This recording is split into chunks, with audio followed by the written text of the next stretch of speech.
My cell phone slipped right out of my hand and hit the floor with a thud. The screen still glowed, showing the picture. It was my daughter, Hope, in a wedding gown, smiling next to a man I barely knew. "Hope, did you get married?" "Yeah, Mama, yesterday." On the other end of the line, I could hear the sounds of the street, cars, footsteps, voices, everything but excitement. "Why didn't you tell me? Why wasn't I invited?" "It was just a small thing, Mama, only family." That word hammered in my head. Family. I picked up the phone, stared at that frozen smile on the screen, and understood. Maybe I had become an afterthought, a detail outside the frame. I deleted the picture, and in the silence that remained, a question formed that I still can't answer. What does a mother do when she stops being family? My name is Clara May Harrison, and for 67 years, I believed family was everything. I raised my daughter, Hope, alone after my husband Elijah passed away. I worked cleaning houses for 2 different families, the Rodwells and the Millers, to pay for her college. I saved every single dollar so she could have the wedding of her dreams. I always imagined I'd be right there beside her at the altar, holding her hand, watching her realize the biggest dream of any woman. But last Tuesday, as I was having my morning coffee and checking my phone, I saw a picture on Facebook that changed everything. There was Hope in a white dress, next to her husband, Devin Hayes. The only people with them were his parents, Franklin and Eleanor Hayes. My eyes scanned every detail of that image multiple times.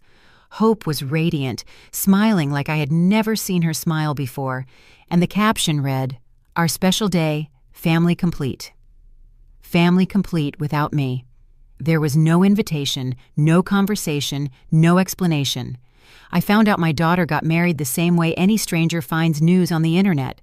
My heart broke in a way I hadn't even felt when Elijah passed. Sitting there in my kitchen in Atlanta, with the mug shaking in my hand, I realized that to Hope, I might no longer exist as a mother, but merely as an inconvenient memory of the past. I called her 3 times that day. They all went straight to voicemail. I sent messages pretending I hadn't seen anything, asking if everything was okay, if she needed anything. The response only came late that afternoon. "I'm fine, Mama. We'll talk later." "We'll talk later." As if her own daughter's wedding was a minor issue that could be put off. That night, lying in bed staring at the ceiling, I realized I had spent my entire life being a mother to someone who no longer needed me. And in that silence of the early morning, a new Clara May began to wake up inside me. Over the next few days, memories came in like ocean waves. I remembered when Hope was 5 years old and got pneumonia. I worked all day cleaning the Rodwell family's home in Buckhead and sewed at night for the Miller family in Sandy Springs. For 15 days, I barely slept 3 hours a night, taking care of her, driving her to the doctor, buying those expensive medicines. When she finally recovered, she hugged me and said, "Mama, when I grow up, I'm going to get married, and you're going to be the prettiest maid of honor in the world." Those words had lived in my heart for more than 20 years. I also remembered her sweet 16 party. I had been saving for 2 years to throw her a memorable celebration. I sold some jewelry from my marriage.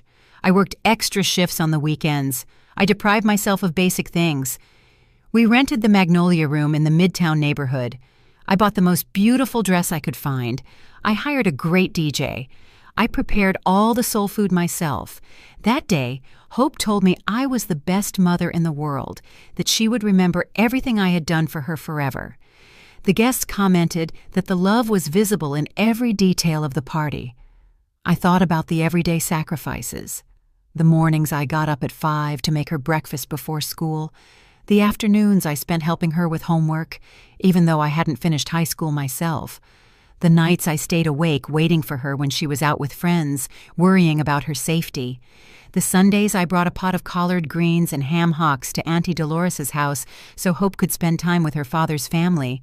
When she went to college to study business administration, I increased my work hours. I cleaned the Rodwell's house Monday through Friday, and on weekends, I worked catering social events, serving tables. I wanted her to focus only on studying, not worrying about money. Every time my knees ached after so many hours on my feet, or when my hands cracked from cleaning, I thought about the bright future Hope would have thanks to her education. During those college years, she began to change subtly. She didn't come straight home after class anymore. She had study sessions, group projects, extracurricular activities. On weekends, she went out with friends I didn't know to places that were completely foreign to me. When I asked about her day, the answers got shorter, more distant. "It was fine, Mama. I'll tell you later." But later never came. It was during her final year of college that she met Devin Hayes. The first time she mentioned him, I noticed a special light in her eyes. She talked about him constantly, how smart he was, how he came from a good family, how he had ambitious plans for the future. I was happy to see her happy, but I also felt a pang of something I couldn't identify then. It was as if Devin represented a world I didn't belong to, a future where there wouldn't be space for a mother who cleaned other people's homes. The first time Devin came over for dinner, I cooked baked mac and cheese, fried chicken, candied yams, cornbread, and sweet tea. I put in more effort than ever. I wanted to make a good impression. Devin was polite and courteous, but I noticed his eyes scanning our small home with an expression I couldn't decipher. Hope seemed nervous, constantly explaining things, as if she had to justify our way of living. "Your house is very nice, Mrs. Harrison," Devin said when he left. But there was something in his tone that made me feel like he had said the opposite. That night, Hope told me I had been too intense, asking so many questions about his family, his job, and his plans. "Mama, not everyone is like us," sharing their whole life in the first conversation. That was the first time I felt I was being viewed as a problem to solve. From then on, Devin's visits became less frequent. When he came, the conversations were more superficial, more formal. Hope started spending more time with him, coming home later and later. Sunday family gatherings became occasional, then sporadic, until they disappeared completely. "Devin and I have plans," became the most common phrase in her vocabulary. When Hope graduated, I was so proud I cried through the entire ceremony. She had achieved what I never could, finishing a college degree. She was going to have opportunities I never had. After graduation, we went to celebrate at a nice restaurant in Decatur. Devin had also invited his parents, Franklin and Eleanor Hayes. It was the first time I met them formally. Franklin was a manager at a big company in Sandy Springs. Eleanor had been a teacher for many years before retiring. They talked about trips, fancy restaurants, and Broadway shows. I tried to participate in the conversation, but I felt like a fish out of water. When I mentioned that I worked cleaning houses, there was an awkward silence that Hope quickly filled by changing the subject.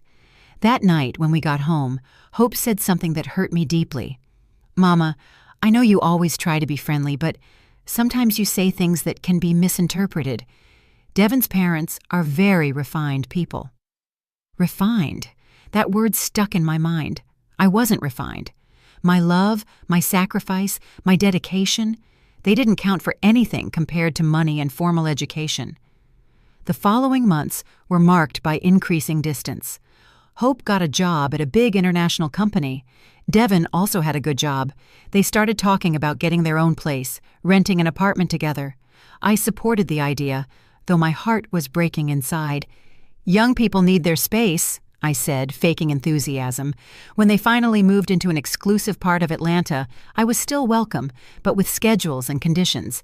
"Mama, you better call before you come over to see if we're around," Hope told me. The spontaneity of simply showing up to visit my daughter was gone forever. Now, I had to make an appointment, as if I were visiting a doctor or a dentist. The visits became more and more spaced out, first every week, then every 2 weeks, then once a month. When I went, the conversation mainly revolved around their jobs, their plans, their friends. I listened with interest, but they rarely asked about my life. It was as if I only existed for them, as if my only identity was being Hope's mother. During the holiday season last year, I noticed Hope and Devin had started spending more time with the Hayes family. Well, Devin's parents have really beautiful traditions, Hope explained, when I asked if they would come over for Christmas Eve dinner as we had always done. But next year, we'll host, right? Next year never came, or rather, it came without me. It was in February when Hope told me she and Devin were thinking about getting married. "That's wonderful, baby," I exclaimed, feeling a mix of joy and anticipation. I immediately started making mental plans: the church, the dress, the flowers, the food.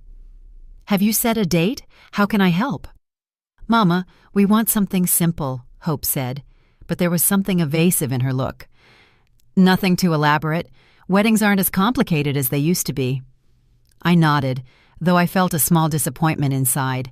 I had dreamed for years of helping to plan my only daughter's wedding. The months passed, and conversations about the wedding became vague and sporadic. When I asked about specific details, Hope always had the same answer. "We're still looking into it, Mama. I'll let you know as soon as we have something finalized." I started to feel like something wasn't right, but I didn't know what exactly.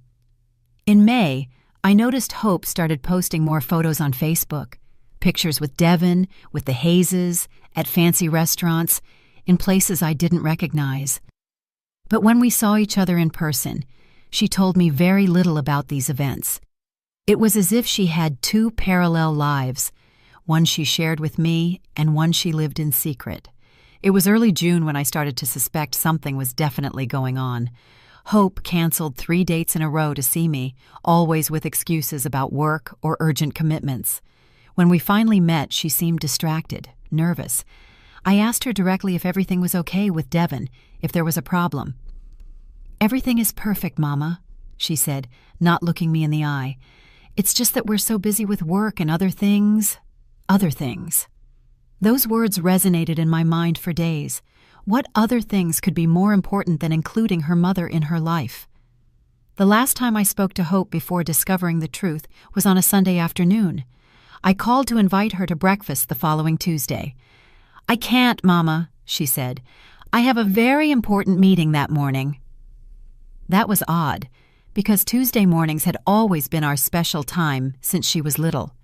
It was the only day of the week I didn't work at the Rodwell's house. "How about Wednesday, then?" I insisted. "I don't know, Mama. Let me check my schedule and I'll call you back." But she never called me back, and I, as I always had, waited patiently for her call that never came. It was that Tuesday morning, exactly when I should have been having breakfast with my daughter, that I sat down in my kitchen with my coffee and a slice of pecan Danish. I logged onto Facebook to see photos of my neighbors and their grandkids, and I stumbled upon the image that would change my life forever. There was Hope, more beautiful than ever, in a simple but elegant wedding dress, smiling next to Devin in what was clearly a marriage ceremony. In the background were the happy faces of Franklin and Eleanor Hayes, dressed elegantly, posing as the only witnesses to that moment that should have been mine, too. The photo description read, "Finally married, thank you to our families for making this day perfect." Our families in plural, but I didn't appear anywhere. I wasn't in the picture. I wasn't in the comments. I wasn't in that story that was supposed to include my entire life. I read every comment on that post. College friends congratulating, co-workers sending blessings, some distant relatives expressing surprise that they hadn't heard about the wedding. But no comment mentioned my absence. It was as if I had never existed in Hope's life, as if those 28 years of sacrifice and love had been completely erased from her personal story. I spent the rest of that day in a state of shock. I checked my phone over and over, hoping for a call, a text, an explanation. Nothing. Hope had gone on with her normal life, posting honeymoon photos, thanking people for congratulations, sharing moments of happiness from which I had been completely excluded. That night, lying awake and looking at the ceiling of my small bedroom, I understood something that hurt more than I imagined possible. My daughter hadn't forgotten to include me in her wedding. She had consciously excluded me. She had made a deliberate choice that I would not be part of the most important day of her life, And in that moment of painful clarity, I knew that my life, as I had known it until then, was over forever. But what Hope didn't know was that her mother, Clara May, had stored up much more than just pain during all those years of sacrifice. She had also stored a strength she herself didn't know she possessed, a dignity that had been dormant but never dead, and a capacity for decision that was about to change everything forever. The woman who got out of that bed on Wednesday morning was no longer the same woman who had patiently waited to be included in her daughter's life. She was a woman who had finally understood that some absences speak louder than any presence, and that sometimes the greatest love a mother can show is respect for her own dignity. In that silent pre-dawn hour in Atlanta, as the bells of St. Jude's Episcopal Church rang at 3 a.m., Clara May Harrison made the first completely self-directed decision she had made in nearly 30 years.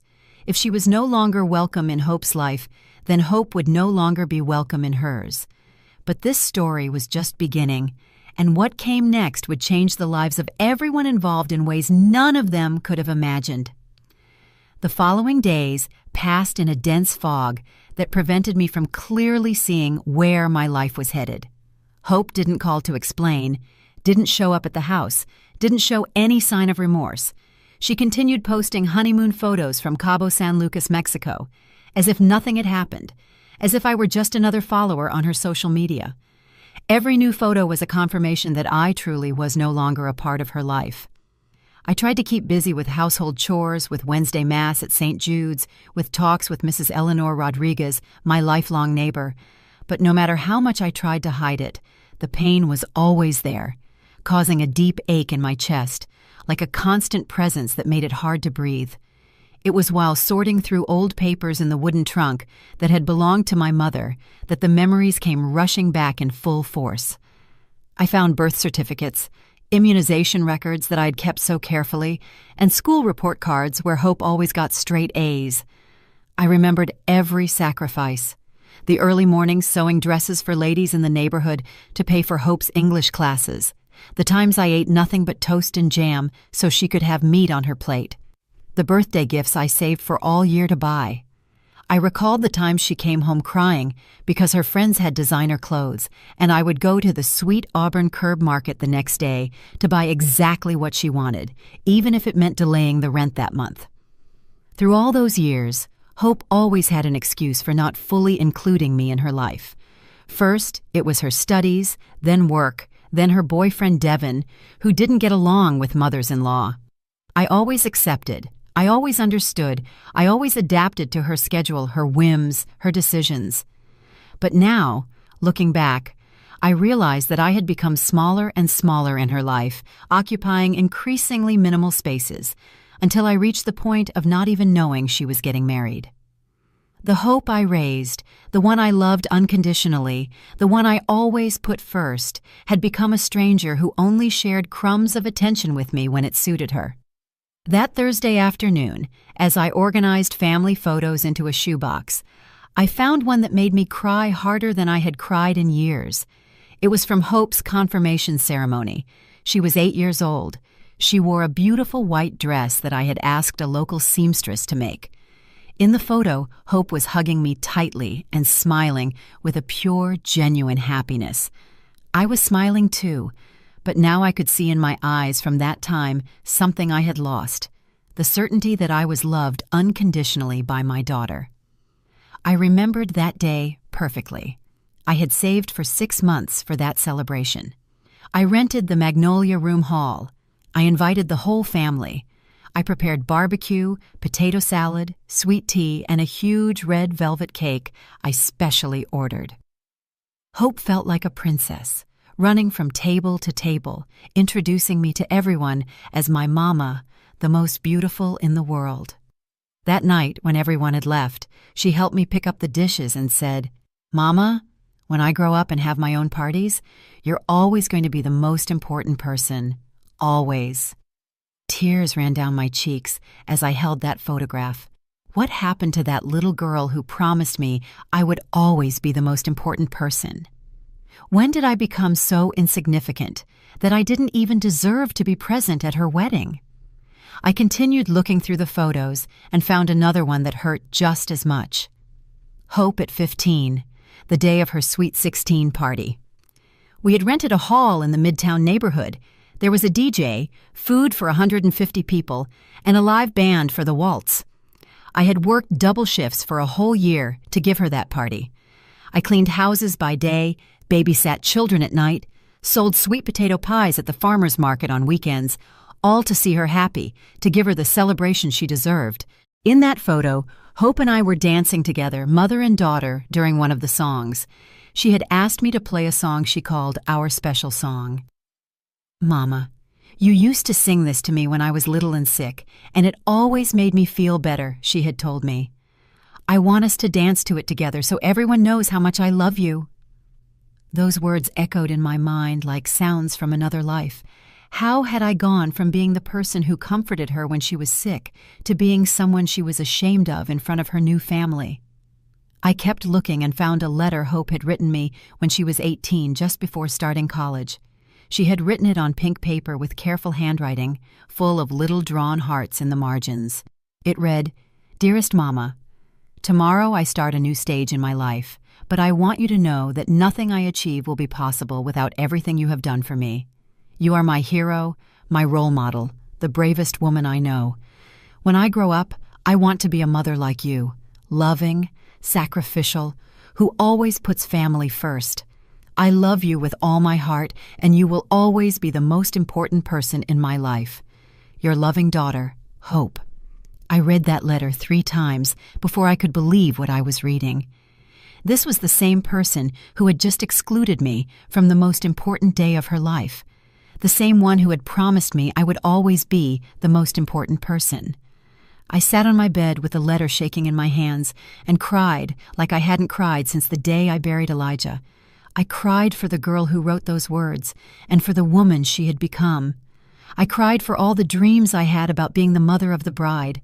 I cried for all the times I imagined helping her choose the dress, organizing the bridal shower, walking her down the aisle. I cried for the mother-daughter relationship I thought we had, which apparently only existed in my imagination. After the crying came the rage, a rage I had never felt in my 67 years. How dare she treat me like this after everything I had done for her? How could she be so cruel, so ungrateful? I had sacrificed my youth, my social life, my own dreams, all for her. I had worked until my bones ached so she could have opportunities I never had. And this was how she repaid me, with humiliation, exclusion, and oblivion. But after the rage came something worse: shame. I started asking myself if somehow it was my fault. Had I been too intense, too clingy, too unsophisticated for Hope's new, refined life? I remembered the faces of Franklin and Eleanor Hayes when they met me. That subtle expression I hadn't been able to interpret then, but that I now understood clearly. Pity mixed with discomfort.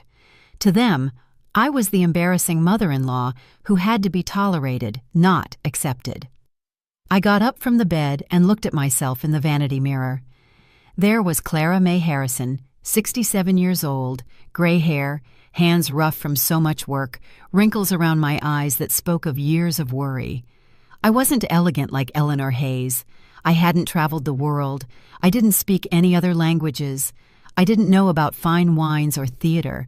I was a simple woman who had done the best she could with what she had. But did that make me less valuable? Did that justify my own daughter treating me like I didn't exist? I couldn't sleep that night. I stayed awake thinking about all the signs I had ignored, all the moments I should have realized I was losing my daughter, the family dinners that became sporadic, the phone calls that got shorter, the visits that required prior appointment. Everything had been gradual, so subtle that I hadn't realized I was being systematically excluded from Hope's life. On Friday morning, I decided to call my sister, Auntie Rosa, who lives in Birmingham, Alabama. I needed to talk to someone, vent, ask for advice. Auntie Rosa had always been the most direct of my sisters, the one who told things straight. "She got married without telling you?" Auntie Rosa shouted when I told her what had happened. "That girl is crazy. How can a daughter do that to her mother?" I told her the whole story, from the first changes in Hope's attitude to the discovery of the wedding on Facebook. Auntie Rosa listened without interrupting, which was rare for her. "Clara May," she finally said in a serious voice, "I always told you that you gave too much to that girl. You spoiled her since she was little, you put her on a pedestal, and now you see the consequences. Kids need boundaries. They need to understand that respect is earned and maintained." Her words hurt because I knew they contained some truth. I had always indulged Hope. I had always given in to her tantrums. I had always put her needs before mine, but I had done it out of love, because I wanted her to have everything I couldn't have. "So what am I supposed to do now?" I asked, sobbing. "Now you're going to do what you should have done years ago. You're going to live for yourself," Auntie Rosa replied firmly. "Hope has already made her decision about what place you occupy in her life. Now it's your turn to decide what place she occupies in yours." After hanging up with Auntie Rosa, I sat in the kitchen for hours, thinking about her words. She was right. Hope had clearly demonstrated what place I occupied in her new life. None. It was time for me to also make a decision about what place she would occupy in my new life. On Saturday morning, as I drank my coffee and ate my pecan Danish, my phone rang. It was a number I didn't recognize, but when I answered, I heard Hope's voice. "Mama, how are you?" she asked in a cheerful voice, as if nothing had happened. "Guess what? We're back from our honeymoon. Cabo was amazing. Devin and I want to stop by this afternoon to tell you everything." To tell me everything. After 2 weeks of silence, after excluding me from her wedding, now she wanted to tell me everything, as if I were a casual friend she was catching up with about her vacation. "What time are you planning to come?" I asked. "Around 5. We'll bring pictures and some gifts we bought you." Gifts. As if cheap souvenirs from Cabo San Lucas could compensate for the greatest humiliation of my life. "All right," I said. "I'll be here." After hanging up, I stood there with the phone in my hand, feeling a mix of emotions I didn't know how to manage. Part of me was happy to finally see my daughter, to be able to hug her and tell her how much I had missed her. But another part of me, a part that grew with every passing hour, was furious at the coldness with which she had treated me, at the casual way she assumed everything would be fine after what she had done. I spent the rest of the day cleaning the house, making sweet tea, buying fresh pecan Danish from the local bakery. It was what I always did when Hope came to visit. I made sure everything was perfect to receive her, but this time, as I mopped the floor and dusted the furniture, I wondered why I was still trying so hard for someone who clearly didn't value my efforts. At 5 on the dot, Hope and Devin arrived. Hope looked radiant, tanned from the beach sun, wearing new clothes and looking completely happy. Devin wore a courteous but distant smile, the same one he always had when he came to my house. "Mama!" Hope cried, hugging me as if we were the best friends in the world. "I missed you. Look how tanned I got." I hugged her back, inhaling her expensive perfume, which wasn't the same one she used when she lived with me. Everything about her was different, her clothes, her hairstyle, her way of speaking. It was as if the Hope I knew had been replaced by a new, improved version that didn't include me. "Have a seat," I said. I served them sweet tea and offered them fresh pecan Danish. "Oh, Mama, this looks so good," Hope said, but I noticed she barely touched the pastry. She probably didn't eat that kind of thing anymore. Her new, sophisticated life didn't include treats from the neighborhood bakery. "All right, tell me everything," I said, sitting across from them in my small living room. "How was the wedding?" Hope exchanged a quick glance with Devin before answering. "It was very nice, Mama. Very simple, just like we wanted. Nothing too elaborate." "Oh, and where was it?" I asked, though my heart was already shrinking. "In a beautiful little chapel in Decatur. Very intimate, very private. Just us and Devin's parents as witnesses. Just them and Devin's parents, as if I didn't exist, as if 23 years of raising her didn't give me the right to be there. And why didn't you tell me anything?" I finally asked, my voice trembling. Hope sighed and put on the face she used to make when she was a child caught doing something wrong. "Mama, it all happened so fast. You know how those bureaucratic things are. Suddenly the date came up, and we decided not to complicate things. Besides, you know I never liked big parties." It was a lie. Hope had always loved big parties. Her sweet 16, her graduation, all the celebrations we had shared had been with lots of guests, lots of food, and lots of joy. But now, for her wedding, she had decided she wanted an intimate affair that didn't include me. "But Mama," Hope continued in a syrupy voice, "that's why we came today, to celebrate with you. Look at all the gifts we brought you." She pulled out a bag full of typical souvenirs from Cabo, a ceramic ashtray, some seashells, a T-shirt that read "I love Cabo," some coconut candies, gifts they had probably bought at the airport, thinking, "Oh, we have to bring something back for Hope's mom." "Thank you, baby," I said, feeling like each gift was a slap in the face disguised as kindness. We spent 2 hours talking about the honeymoon, the places they visited, the fancy restaurants where they ate, the activities they did. It was like looking at vacation photos of strangers. I nodded, smiled, and asked appropriate questions, but inside I felt like something was breaking for good. When they left, after vague promises to see each other soon and an invitation to see the new apartment, I was left alone in my living room, surrounded by the cheap souvenirs, feeling the weight of the silence they had left behind. That night, as I stored the gifts in a drawer where I knew I would never see them again, I made a decision that would change everything. If Hope could live without including me in the important moments of her life, then I could also learn to live without including her in the important moments of mine. And in that silence of the early morning, with my heart still hurting, but with a new determination growing inside me, I started planning the first step of my new life. A life where I was the protagonist, not just the sacrificial mother waiting for crumbs of attention. The Clara May who had waited all her life for others to decide her place in the world died that night. The one who would wake up the next day would be a completely different woman. A woman who had finally understood that respect is taught by example, and that sometimes the greatest love a mother can show is love for her own dignity. Sunday dawned with a clear sky that completely contrasted with the storm I carried inside. I got up earlier than usual at 5 a.m., and for the first time in weeks, I didn't feel that heaviness in my chest that had accompanied me since I discovered the wedding. In its place was something different, a cold clarity I had never experienced before.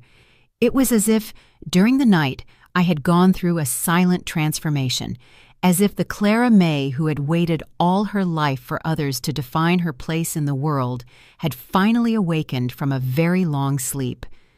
I made my black coffee, stronger than usual. I needed my mind to be completely clear for what I was about to do. I sat down at the kitchen table where I had eaten breakfast for the last 15 years, where I had waited for so many calls from Hope that never came, where I had planned special meals for visits that were canceled at the last minute. But this morning, that table no longer represented waiting or disappointment. It represented the place where Clara May Harrison was going to make the most important decision of her life. I took out an old notebook where I used to write down Hope's doctor's appointments when she was little, important school dates, and her friends' birthdays. Now, I was going to use those yellowed pages to plan something completely different, my definitive exit from a life where I was no longer welcome. On the first page, I wrote, "Plan for Independence, Clara May Harrison, August 12, 2024. The date looked strange, written in my shaky handwriting, but the words felt more real than anything I had felt in years. The first thing I wrote was, "Assess resources." During all those years of sacrifice, I had managed to save a considerable amount. I wasn't rich, but I wasn't unprotected either.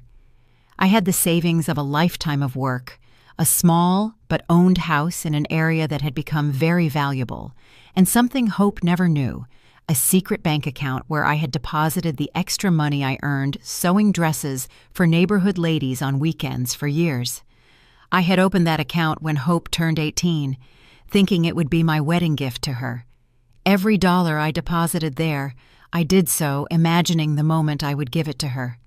My daughter, this is so you can start your marriage without debt, so you can have your own home, so you don't go through the difficulties I did." For 10 years, I had nourished that account with the illusion of seeing the happy look on Hope's face when she found out about the surprise. But now, after being excluded from her wedding, that money would take a completely different path. The second point on my list was research housing options.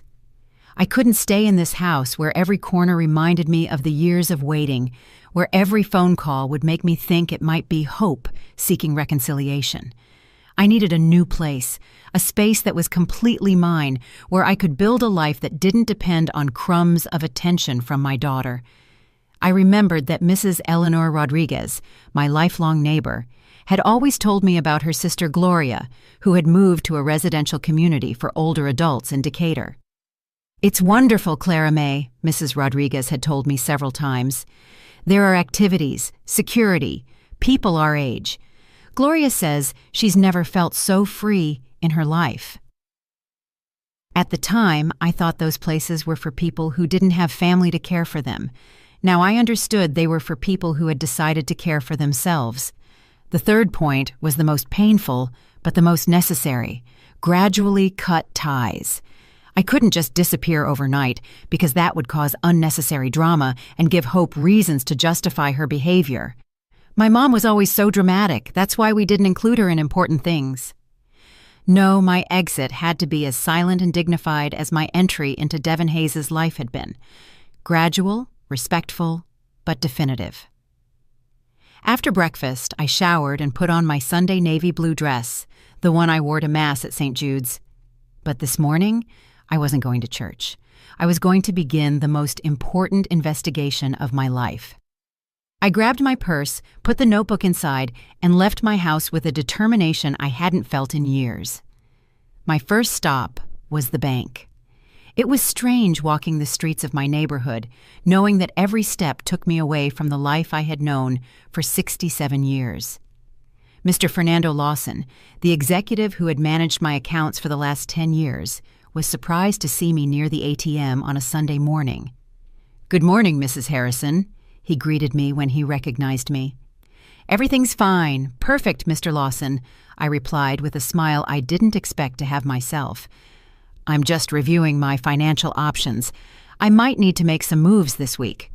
"Of course, ma'am. I'm available Monday if you'd like to review your accounts in detail." "I appreciate it very much. I'll see you Monday then." That small conversation gave me more energy than I expected. For the first time in years, someone spoke to me like a person capable of making important financial decisions, not like an old lady who needed others to manage her money. From there, I went straight to Decatur, to the residential community Mrs. Rodriguez had mentioned. It was called the Legacy at Peachtree, and as soon as I got off the bus, I could see why my neighbor's sister liked it so much. It was a beautiful, clean place with well-kept gardens and an atmosphere of tranquility I hadn't felt in years. The receptionist, a very kind woman named Patricia, welcomed me with a genuine smile when I explained I was interested in seeing the facilities. "I'm glad you came," she said enthusiastically. "We just happen to have 2 very nice apartments available. Would you like a full tour?" For the next 2 hours, Patricia showed me every corner of the Legacy at Peachtree. The apartments were small but comfortable, perfect for one person. They had a living dining room, 1 bedroom, a full bathroom, and an equipped kitchenette. What I liked most was the balcony overlooking the gardens, where I could imagine myself drinking my coffee in the mornings and watching the sunset in the evenings. "We have lots of activities," Patricia explained as we walked through the common areas. "On Mondays, we have a yoga class, Tuesdays are for knitting and crafts, Wednesdays are Mass in the internal chapel, Thursdays are ballroom dancing, and Fridays are movie nights. On weekends, we organize excursions to different places: Savannah, Charleston, Asheville." Every activity she mentioned sounded like something I might enjoy, things I had never done because I was always waiting for Hope's schedule availability. "And are the people who live here happy?" I asked. "Look, Mrs. Harrison," Patricia told me honestly, "most of our residents come here after complicated family situations.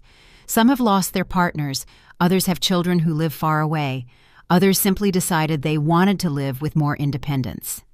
At first, many arrive sad, nostalgic, but after a few months, you see them, and they seem like different people. Happier, more active, more, how should I put it, more alive. Her words resonated deeply with me. More alive. How long had it been since I truly felt alive? How many years had I spent simply existing, waiting for my daughter to include me in her life? "What are the requirements to live here?" I asked. Patricia explained the whole process. I had to be over 60 years old, check. Have stable income to cover the monthly fee. I had savings for several years. And pass a basic medical evaluation to ensure I could live independently. My health was excellent. The monthly cost included maintenance, security, activities, and basic utilities. It was a considerable amount, but perfectly manageable with my savings. "How long does the admission process take?" I asked.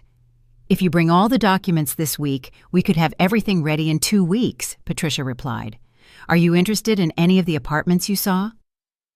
I looked again toward the balcony of the apartment I liked most, the one that faced the garden where I had seen several residents chatting animatedly under the shade of a big tree.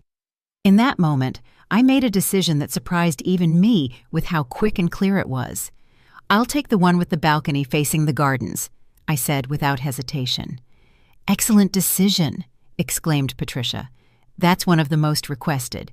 Here's the list of documents you need to bring and the contract for you to review carefully." I returned home that afternoon with a feeling I hadn't experienced in years, genuine hope. Not the hope that hope would change, not the hope that things would go back to how they were, but the hope of a new life that depended solely on my own decisions. That night, instead of watching TV as I did every Sunday, I dedicated myself to organizing my documents: birth certificate, proof of income, bank statements, identification. It was strange preparing paperwork to start a new life at 67, but every document I organized made me feel more certain of my decision. On Monday morning, I went to the bank exactly at 9 a.m. when they opened. Mr. Fernando Lawson greeted me with the same professional courtesy as always, but when I explained that I needed to make some major moves in my accounts for a personal investment, I noticed a respect in his eyes that I hadn't seen before. "Mrs. Harrison, I'm delighted to hear you're making proactive financial decisions," he said as he reviewed my bank statements. "I see you've been very disciplined with your savings all these years. You have very solid resources." Hearing those words filled me with a confidence I didn't know I had. For so many years, I had lived with the mindset that I was a person of limited resources, someone who depended on the charity of others. But the reality was that I had worked hard, saved diligently, and built a solid financial foundation without anyone's help. "I need to make a significant transfer to my checking account," I explained. "And I also want to know about safe investments that give me monthly income." For the next hour, Mr. Lawson explained different investment options that could give me regular income without touching the principal capital. It was information I had never sought out before because I always thought my money was meant exclusively for emergencies or for helping hope. Now, I saw that I had options, that I could make my money work for me instead of just keeping it for others. From there, I went directly to the office of Mr. Michael Sanders, a lawyer Mrs. Rodriguez had recommended to me years ago when I had trouble with some house documents. I needed to make sure all my assets were in order, and more importantly, I needed to update my will. "Mrs. Harrison, what brings you here?" Mr. Sanders asked when I entered his office. "I need to update my will and better organize my assets," I told him directly. If he was surprised by the nature of my visit, he didn't show it. For the next 40 minutes, we reviewed all my property documents, bank accounts, and insurance policies. It was impressive to see it all together. I really had built a considerable estate through pure work and discipline. "Do you have any specific changes in mind for the will?" he asked. "Yes," I replied without hesitation. "I want to leave 50% of my assets to charitable institutions that help working single mothers." and the other 50% to my daughter, but with one condition. What kind of condition? That she can only access the inheritance after writing a letter explaining why she made certain decisions about our relationship. She doesn't have to apologize. She just has to be honest about her reasons.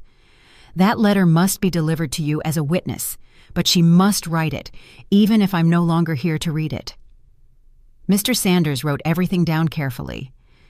That's a very thoughtful condition, Mrs. Harrison. It gives her an opportunity for reflection without forcing a reconciliation. Exactly, I confirmed. I'm not looking for revenge, Mr. Sanders. I'm looking for her to understand that actions have consequences, even the actions of children towards their parents. When I left the lawyer's office, I felt like a completely different person. I had taken total control of my financial situation, secured my future, and established clear boundaries for my relationship with Hope, even after my death. The following days passed in a flurry of activity that kept me busy and focused. I hired a moving service to assess my belongings. I decided to keep only the essentials: clothes, some small furniture, important photos, objects with real sentimental value. Everything else would be donated or sold. The hardest part was deciding what to do with Hope's things that I still kept in her room: school trophies, books, clothes she had left when she moved out. I finally decided to carefully pack everything in labeled boxes and leave them in a storage unit I rented near her apartment. If she ever wanted them, she could pick them up. If not, eventually. During that week, Hope called me twice. The conversations were courteous but distant on both sides. She told me about her new job, her plans to decorate the apartment, the dinners she had with the Hayeses. I listened politely, asked appropriate questions, but I didn't share anything about my own plans. For the first time in years, I had important secrets that did not include my daughter. "Is everything okay, Mama?" she asked on the second call. "You sound different." "Everything is perfect, baby," I replied with complete honesty. "I'm just organizing some things at the house. You know how it is." "Do you need help with anything?" The question would have thrilled me before. Now it simply confirmed that Hope still saw me as someone who needed help, not as someone capable of solving her own problems. "No thank you, baby. Everything is under control." On Friday of that week, I got the call from Patricia at the Legacy at Peachtree. My application had been approved, and I could move in the following Monday if I wanted. That night, alone in my house, surrounded by packed boxes and furniture covered with sheets, I didn't feel sadness or nostalgia. I felt something I hadn't experienced in decades: the excitement of starting something new. On Saturday morning, as I had my last coffee at the kitchen table where I had planned so many special meals for Hope, my phone rang. It was her. "Mama, Devin and I want to invite you to dinner tomorrow, Sunday. We're going to try out the new dining room at the apartment." It was the invitation I had waited for months. They finally wanted to include me in something, show me their new home, treat me like a part of their life. But it was too late. "Oh, baby, that's a shame," I replied in a serene voice. "I already have plans for tomorrow." "Plans? With who?" "With some new friends. We're going on a little day trip to Lake Lanier." It wasn't a lie. The residents of the Legacy at Peachtree had a trip scheduled for Sunday, and I had already signed up. "But Mama, we can change it to another day. It's important to us that you see our home." "Thank you, baby, but I'm already committed. Maybe another time, when I have more time." There was a long silence on the other end of the line. Hope was not used to me having plans that didn't involve waiting for her. "Well, okay, we'll organize something later." "Sure, baby. Have a wonderful dinner." When I hung up, I stayed seated in that familiar kitchen for the last time, smiling with deep satisfaction. For the first time in my life, Hope had to adjust to my schedule instead of me adjusting to hers. It was a small change, but it symbolized a much bigger transformation. Clara May Harrison had stopped being a woman waiting to be included and had become a woman who had her own life, her own plans, her own happiness. On Sunday night, after returning from a beautiful day trip to Lake Lanier, where I had met 3 lovely women who would become my new neighbors, I packed my last personal belongings. The move would be early Monday, and by noon, I would be settled in my new home. That last night in the house where I had raised Hope, I didn't cry or feel nostalgic. Instead, I felt a deep gratitude towards the woman I had been and a genuine excitement for the woman I was becoming. I had made the bravest decision of my life, choosing my own happiness over waiting for the approval of others. Early Monday, as the movers loaded my few belongings, I looked one last time at every room in the house. In Hope's bedroom, now completely empty, I whispered a silent farewell. Thank you for teaching me that true love sometimes means knowing when to walk away. The Clara May who walked out of that house that Monday morning was a completely new woman. A woman who had learned that dignity is not negotiable, that respect is taught by example, and that it is never too late to start over when you make the right decision. As the moving truck drove away toward Decatur, toward my new life at the Legacy at Peachtree, I sat in the passenger seat, smiling toward the future. For the first time in 67 years, I didn't know exactly what awaited me, and that uncertainty felt like the most beautiful freedom in the world. My first week at the Legacy at Peachtree passed like a beautiful dream I didn't want to wake up from. Every morning I woke up in my new, cozy apartment, made my coffee in the kitchenette that was entirely mine, and went out onto the balcony to look at the gardens where I had already identified my new neighbors. There was Mrs. Mercedes, 72, who had been an elementary school teacher for 40 years. Mrs. Eleanor, 69, who had worked in a government office and had fascinating stories of her youth. And Mr. Alexander, 75, a widower like me who had been a carpenter and now made small furniture to give as gifts to his new friends. It was strange to feel part of a group where I was valued for who I was, not for what I could do for others. At community meals, my new friends asked me about my life, my opinions, my plans. No one saw me as somebody's mother or the awkward mother-in-law. I was simply Clara May, a woman with her own stories, her own dreams, her own personality. On Wednesday of my first week, I participated in the knitting class led by Mrs. Eleanor Rodriguez, an elegant 74-year-old woman who had been a dressmaker in her youth. While embroidering flowers on a napkin, I realized I hadn't done anything purely for pleasure in years, without thinking about whether Hope would like it or if it would be useful for the house. "You know what, Clara May?" Mrs. Rodriguez said as she checked my work. "You have a great hand for this. You should come to every class." It was a simple compliment, but it touched my heart. How long had it been since I received recognition for something I had done well? In my previous life, my achievements were always measured by how much they helped Hope. Now, for the first time, someone valued my work for its own sake. Thursday was my first ballroom dancing class. Mr. Alexander Davis, a very distinguished 76-year-old man who had been a physical education teacher, led the classes with contagious patience and joy. At first I was embarrassed because I hadn't danced in decades, but Mr. Davis reassured me. "No one judges here, Clara May," he said with a kind smile. "We come here to have fun and remember that it's never too late to learn new things." During that class, I danced the cha-cha, the waltz, and even a little salsa. I laughed harder than I had laughed in years.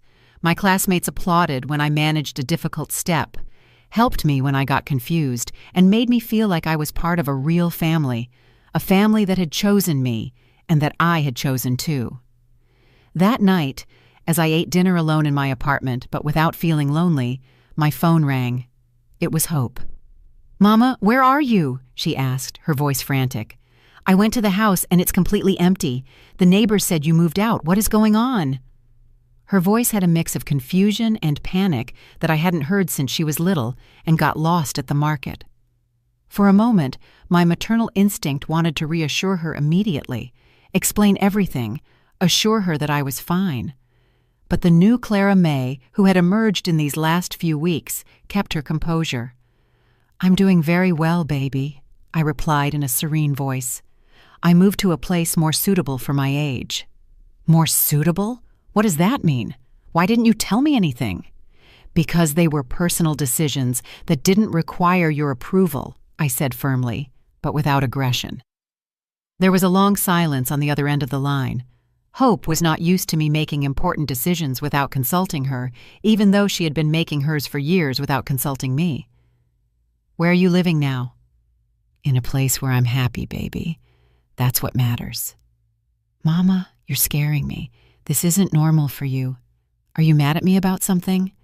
The question would have disarmed me before. I would have rushed to explain that I wasn't mad, that I loved her, that I just wanted us to be happy together. But now I saw that question for what it really was, an attempt to return to the old dynamic where I was responsible for managing her emotions. "I'm not mad, Hope. I'm living my life." "What does that mean?" "It means I finally understood that I have the right to make my own decisions, to have my own plans, to be happy without depending on the approval of others." Another silence. I could imagine Hope on the other end, trying to process this version of her mother she didn't know. "Can you tell me where you are? Devin and I are worried." Devin and I. It was always Devin and I, as if they were a single entity making joint decisions about my life. But there was something in Hope's tone that was different. For the first time in a long time, she seemed genuinely worried about me, not just annoyed because I wasn't available when she needed me. "I'm at the Legacy at Peachtree in Decatur," I finally told her. "It's a very nice residential community for people my age." "A retirement home?" The word bothered me, but it didn't surprise me. To Hope, any place where older people lived was automatically a retirement home. "No, baby.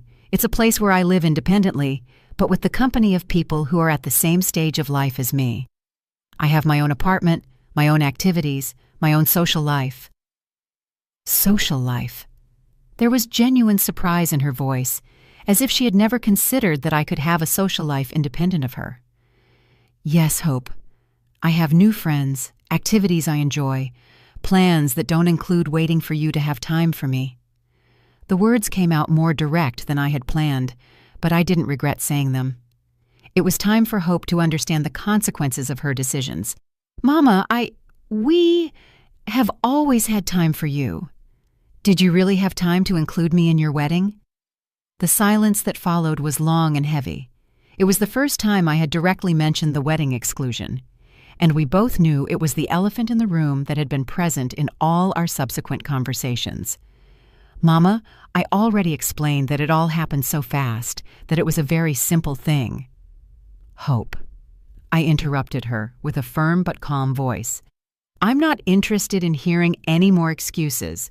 What happened happened. I'm not looking for apologies or explanations. I just want you to understand that decisions have consequences." "What kind of consequences?" "The consequence that I finally understood that I'm not a priority in your life, and I've decided that you won't be a priority in mine either." The words came out with a clarity that surprised me. There was no anger in my voice, no resentment, only a quiet honesty that made me feel freer than I had felt in years. "Does that mean you don't want to be my mother anymore?" The question hurt because I could hear the little girl behind the adult woman, but it also strengthened me because it reminded me that Hope knew exactly what she had lost. "I will always be your mother, baby, but I will no longer be the mother who waits for crumbs of your attention. I will no longer be the mother who accepts any treatment just to be present in your life. If you want a relationship with me, it will have to be a relationship of mutual respect." And what would that look like? It was the first time Hope specifically asked what I wanted from our relationship, instead of simply assuming I would adapt to whatever she offered. "I don't know yet," I answered honestly, "but I know it can't be like before." After hanging up that night, I sat on my balcony, watching the lights of Decatur, feeling a mix of sadness and liberation. It had been the hardest conversation of my life, but also the most necessary. For the first time, I had set clear boundaries with my daughter. I had expressed my feelings without trying to protect hers. I had placed my dignity above my desire to keep the peace.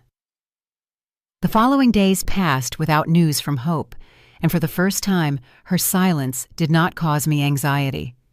I was too busy discovering my new life to worry about interpreting her lack of communication. On Friday, I participated in the weekly excursion to downtown Atlanta, where we visited the Georgia State Capitol and ate at a traditional soul food restaurant near Centennial Olympic Park. On Saturday, I went to the yoga class for the first time in my life and discovered that my body was more flexible than I thought.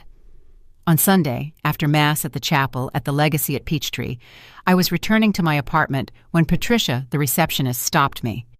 "Mrs. Harrison, you have visitors," she said with a smile, "a young couple who say they're family." My heart sped up a little, but not with the anxiety of before. It was more curiosity to see what Hope and Devin wanted. I found them in the visitors' lounge, sitting together on one of the elegant sofas. Hope looked nervous, almost fragile, very different from the confident, successful woman she had been in our last encounters. Devin looked uncomfortable, as if he would rather be anywhere else. "Mama," Hope said, standing up when she saw me, "thank you for seeing us." It was strange that she thanked me for seeing them, as if she finally understood that she could no longer simply appear in my life uninvited. "Have a seat," I said, taking the chair across from them. "How are you?" "We're fine," Hope replied, though her voice suggested otherwise. "We wanted to come and see where you're living, to make sure you're comfortable." I looked around the visitors' lounge with its elegant furniture, its well-kept plants, its large windows that let in a lot of natural light. Then I looked at them, this young couple who had come to make sure I was comfortable, as if they had any right to approve of my life decisions. "As you can see, I'm very comfortable," I said with a genuine smile. "This place is perfect for me." "Yes, it looks very nice," Devin admitted, speaking for the first time. "It must be expensive, though." There it was, the real concern, not my happiness or my comfort, but how much of their inheritance I was spending. "Fortunately, I can pay for it without problems," I replied calmly. "It turns out I worked and saved more than you knew." I watched as Hope and Devin exchanged a quick glance. It was obvious they had talked about my financial situation before coming. "Mama, we don't want you to run out of money by living in a place like this," Hope said in a worried voice. "Why would I run out of money?" I asked with genuine curiosity. "Well, you always told us you had to watch every dollar, that money didn't go very far." It was true. For years I had told them that, but what I never explained was that it didn't go far because I constantly prioritized their needs over mine, because I saved money for their emergencies instead of spending it on my own comfort.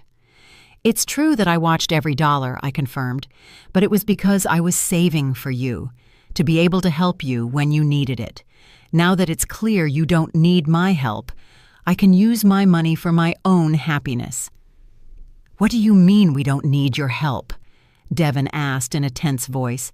"I mean you are successful, independent adults, capable of making your own decisions without consulting me, including decisions as important as getting married. If you are independent enough for that, then you don't need me to save my money for your emergencies." The silence that followed was uncomfortable.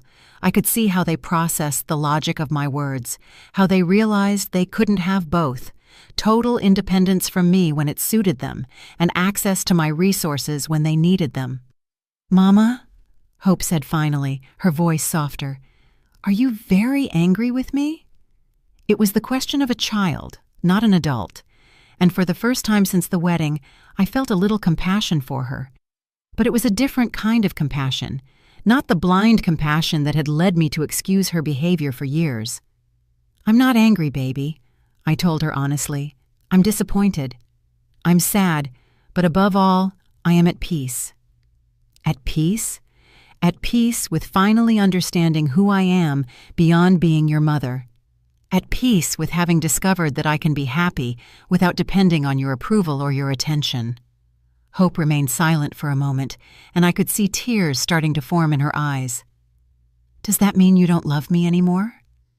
It was the question I had been waiting for, and I had the answer ready. "I love you more than you can imagine, Hope. But I've learned that loving someone doesn't mean allowing them to disrespect you.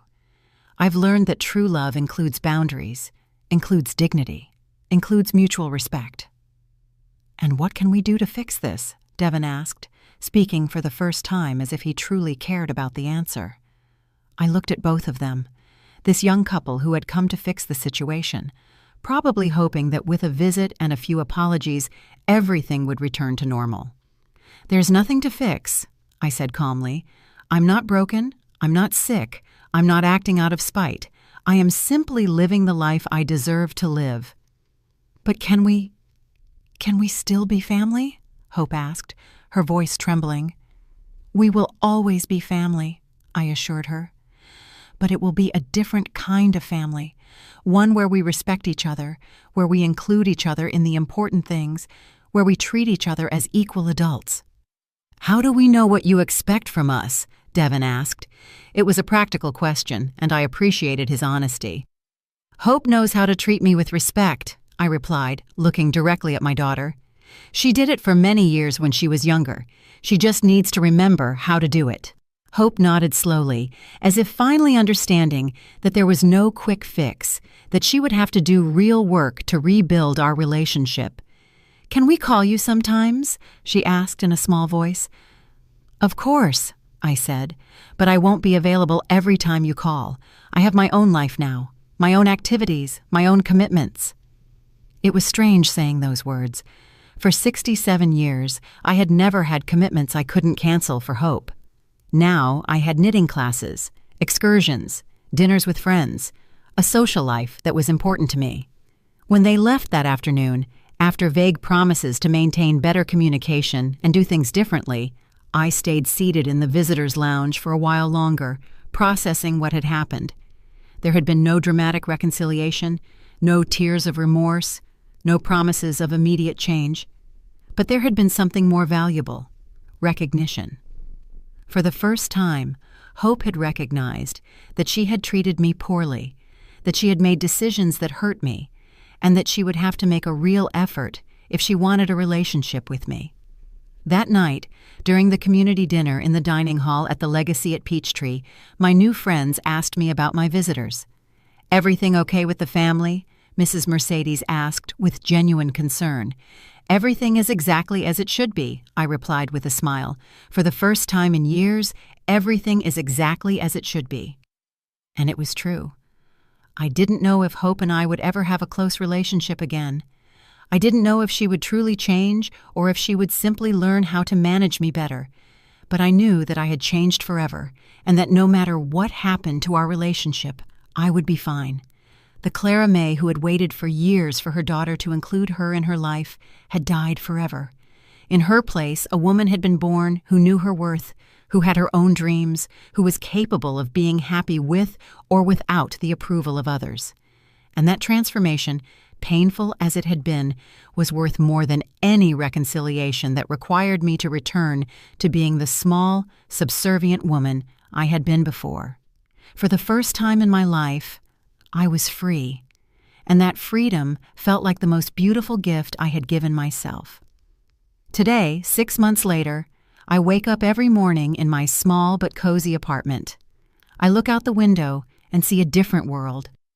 It's not a world without pain, but it's a world where I choose who is part of my story. I tend to my plants on the patio. I read the books I always wanted to read. I frequent the new chapel, where no one knows me as Hope's mother. I am simply Clara May Harrison, a 67-year-old woman who is learning to live for herself after decades of living exclusively for others. Sometimes I get calls from unknown numbers that I know are Hope trying to reach me through other people's phones. I hear her voice on the answering machine, always crying, always apologizing, always promising she will change. But some exclusions cause pain too deep to be healed just with words. Some rejections are too final to be forgiven with simple remorse. Hope had the opportunity to include me in the most important moment of her life, and she chose to leave me out. Now I choose to leave her out of my new life. During these months, I've learned that the loneliness I feared doesn't exist when you live in peace with yourself. My days are filled with activities that nourish my soul: knitting classes with Mrs. Rodriguez, Thursday dances with Mr. Davis, weekend excursions where I discover parts of Georgia and the South that I had never visited. At community dinners, my friends listen to me attentively when I tell stories of my youth, when I share recipes I learned from my mother, when I give my opinion on the daytime soaps we watch together in the afternoons. Yesterday at the grocery store, a lady recognized me and told me that Hope was offering a reward for anyone who knew my whereabouts. I smiled politely and replied that sometimes people find each other when they are ready to find each other. I don't feel rage. I don't feel vengeance. I don't feel hatred. I feel only the peace of someone who made the right decision at the right time. Hope learned in the most painful way possible that mothers also have feelings, that love has boundaries, and that some doors once closed never open again. Last week I received a very formal letter delivered by a lawyer. It was from Hope, typed, with no tears to smudge the ink, no shaky handwriting of emotion. In that letter, my daughter explained with a coldness that surprised me her reasons for excluding me from the wedding. She said it had been a practical decision, that the Hayes had insisted on a small ceremony, that they hadn't wanted to hurt my feelings, but hadn't wanted to create conflicts with her new in-laws either. I read that letter 3 times before fully understanding what I was reading. Hope had reduced the most painful moment of my life to a practical decision. She had turned my exclusion into a matter of family diplomacy. There was no recognition of the harm she had caused me. There was no understanding of the sacrifice it had been for me to raise her alone. There was no gratitude for the years of unconditional love I had given her. That letter confirmed something I already knew in my heart. The Hope I had raised, the girl who promised me I would always be the most important person in her life, had disappeared forever. In her place was a woman who viewed our relationship as a social obligation that could be managed with efficiency, not as a sacred bond that deserved care and respect. I put the letter away in a wooden box along with some old photographs that had resisted time, not out of spite, but because some words only need to be read, not answered. A mother's love doesn't end, it just changes form. My love for Hope transformed into something different. Respect for my own dignity, care for my own happiness, protection for my own peace. This morning, as I water the plants on my patio and watch the sunrise over Decatur, I think of all the women who, like me, have spent their lives waiting to be valued by others. I think of the mothers who sacrifice their dreams for children who later see them as awkward burdens. I think of the grandmothers who babysit for children who then tell them they're interfering too much. I think of all of us who learned that our worth depended on how much we could give to others, never on how much we deserved to receive. To all those women, I would tell them what I now know. It's never too late to choose your own happiness. It's never too late to set boundaries. It's never too late to decide that you deserve respect, that you deserve consideration, that you deserve to be treated as the valuable person you have always been. The freedom I feel now was not born of punishing Hope, but of freeing myself. It was not born of revenge, but of self-respect. It was not born of hatred, but of the self-love that had been dormant for too many years. Last night, after community dinner, Mrs. Mercedes asked me if I ever regretted making this decision. "Don't you miss your daughter?" she asked, with the kindness of someone genuinely concerned about my well-being. "I miss the daughter I thought I had," I replied honestly, "but I don't miss the relationship we actually had, because that relationship was slowly killing me." It is the purest truth I have ever spoken. For years, I lived a fantasy where I believed Hope loved me the same way I loved her. The reality is that to Hope, I was a convenience when she needed me, and a nuisance when she didn't. Accepting that reality was painful, but it was also liberating. Today, I write these words from my patio with the sound of the community garden fountain in the background, with the scent of the bougainvillea I planted last week, with the certainty that I chose the right path. I don't know what the future holds, but I know it will be a future where my happiness will not depend on the decisions of others. Sometimes the greatest acknowledgement is the silence one chooses to maintain. And in that silence, Clara May Harrison finally found her voice, her strength, and her peace. Did you like the story, and which city are you listening from? Let's meet in the comments. If you liked the story, you can support me by sending a super thanks so I can keep bringing more stories like this. Thank you so much for your sweet support. I'm looking forward to your comments on the story.